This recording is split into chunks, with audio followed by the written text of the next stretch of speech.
దేశవ్యాప్తంగా మరోసారి petrol diesel ధరలను చమల్ సంస్థలు పెంచాయి. కేవలం 10 రోజుల వ్యవధిలోనే 4 సార్లు పెంచడంతో వాహనదారులు తీవ్ర ఇబ్బందులు పడుతున్నారు. కొన్ని పెట్రోల్ బంకులు నో స్టాక్ బోర్డులు దర్శనమిస్తున్నాయి. పెట్రోల్ డీజిల్ కోసం వాహనదారులు తీవ్ర ఇబ్బందులు పడుతున్నారు. ఇప్పటికైనా కేంద్ర ప్రభుత్వం చమురు సంస్థలు పునరాలోచించి ధరలను నియంత్రించాలంటున్న వాహనదారులతో మా నిజామాబాద్ ప్రతినిధి ఆనంద్ పాల్ మరింత సమాచారం అందిస్తారు. దేశంలో మరోసారి పెట్రోల్ డీజిల్ ధరలు చమురు సంస్థలు పెంచాయి. అయితే కేవలం 10 రోజుల వ్యవధిలోనే 4 సార్లు పెంచడంతో ప్రజలు తీవ్ర ఇబ్బందులు పడుతున్నారు. ఇదే అంశంపై మనతో మాట్లాడడానికి కొందరు వాహనదారులు ఉన్నారు. వారితో మాట్లాడే ప్రయత్నం చేద్దాం. సార్ చెప్పండి, అయితే 10 రోజుల్లోనే 4 సార్లు పెట్రోల్ డీజిల్ ధరలు పెంచారు. కొన్ని పెట్రోల్ బంకులలో కూడా నో స్టాక్ బోర్డులు పెడతారు. దీనిపై మీరు ఏమంటారు ఒక వాహనదారుడిగా? పేద ప్రజలకు, సామాన్య ప్రజలకు ఎంత ఇబ్బంది అంటే అంత ఇబ్బంది అవుతుంది. డైలీ మాకు ఇక్కడ లైన్ ఇక్కడ పెడతా అక్కడ ఈ పెట్రోల్ బంక్ ఆ పెట్రోల్ బంక్ అన్ని పెట్రోల్ బంక్లో స్టార్ట్ అయ్యిందని చెప్తున్నారు. ఈ మోడీ ప్రభుత్వం సెంట్రల్ గవర్నమెంట్ ఏం చేస్తుంది? డైలీ మన దినం 8 రూపాయలు పెంచారు. ఏర్పడకుండా 2 రూపాయలు 3 రూపాయలని రోజు పెంచుతున్నారు. ఇది ఏం ప్రభుత్వం? సెంట్రల్ గవర్నమెంట్ పేద ప్రజలకు సాయం చేస్తుంది. ఏం సాయం చేస్తుంది చెప్పండి మీరే. ఎంత ఇబ్బంది అంటే అంత ఇబ్బంది అవుతుంది. ఉన్నోడికి ఏం కాదు, మాస్తున్నారు, పేద ప్రజలకు ఇబ్బంది అవుతుంది. ఎట్లా పోతుంది? వాహనాలు ఎట్లా ఉంది పరిస్థితి? ధరలు పెరిగినాయి కదా, ఏమంటారు? బాగా ఇబ్బంది ఉన్నది, బాగా అంత ఇబ్బంది ఉన్నది. బాగా అంటే బాగున్నది ఇబ్బంది. మరొకరు ఉన్నారు, ఆయనతో కూడా మాట్లాడే ప్రయత్నం చేద్దాం. అయితే పెట్రోల్ డీజిల్ ధరలను కేవలం 10 రోజుల్లోనే 4 సార్లు పెంచారు. మీరు ఏమంటారు?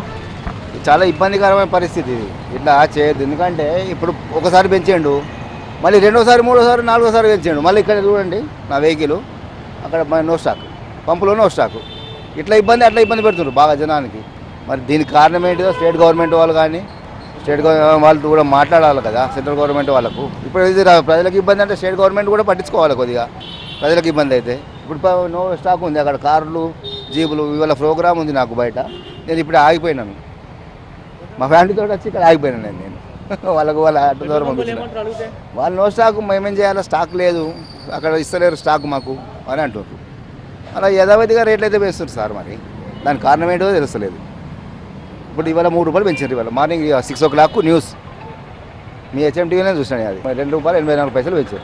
అంటే ఇబ్బంది ఏది? ఇట్లా ఇటువంటి పరిస్థితుల్లో రానియద్దు, గవర్నమెంట్కు మంచిది కాదు. అది అనేది ఇబ్బంది ఏది? ఇప్పుడు ఏదైనా వేసవి సెలవులు ఉంటాయి, పిల్లలు టూర్ పోతారు కదా, ఎక్కడైనా పోతే దారిలో పెట్రోల్ లేకపోతే ఎట్లా, డీజిల్ లేకపోతే ఎట్లా?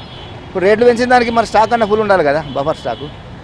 అట్టెందుకు లేదు అర్థం కాదు. మరి దానికి దీని అయితే బాగా ఇబ్బంది. ఇది ప్రజలకు బాగా కష్టాలు పెడుతున్నారు, ప్రభుత్వం కానీ వీళ్ళు కానీ. అంతే, ఖచ్చితంగా ఇది ఇబ్బంది చేస్తుంది.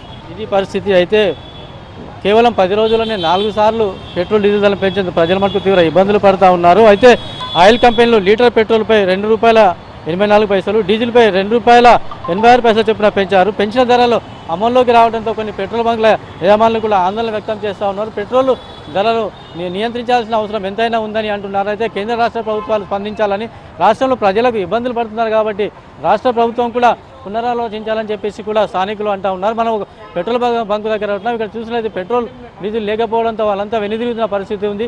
ఉదయం నుంచే కొన్ని పెట్రోల్ బంకుల దగ్గర వాహనదారులు కూడా బార్లు తీరారు. అయితే ఉమ్మడి నిజామాబాద్ జిల్లా వ్యాప్తంగా చూసినట్లయితే పెట్రోల్ కొరత తీవ్రంగా ఉందని చెప్పుకోవచ్చు. ప్రస్తుతం అయితే పెట్రోల్ ధరను కేవలం 10 రోజుల్లోనే 4 సార్లు పెంచారు. ఈ 4 సార్లు పెంచినందుకే వాహనదారులు మటుకు తీవ్ర ఇబ్బందులు పడుతూ ఉన్నారు. అయితే ఇప్పటికైనా కేంద్ర రాష్ట్ర ప్రభుత్వాలు ఇటు చమురు కంపెనీలు పునరాలోచించి సామాన్యులపై భారం పడకుండా పెట్రోల్ డీజిల్ ధరలను నియంత్రించాలని, అంతేకాకుండా పెట్రోల్ బంకులలో ఎప్పటికప్పుడు స్టాకును ఉంచాలని కూడా కోరుతూ ఉన్నారు. ఇది ఉమ్మడి నిజామాబాద్ జిల్లా వ్యాప్తంగా ఉన్న పరిస్థితి. కెమెరామెన్ కళ్యాణ్తో ఆనంద్ పాల్, హెచ్ఎన్ టీవీ, నిజామాబాద్.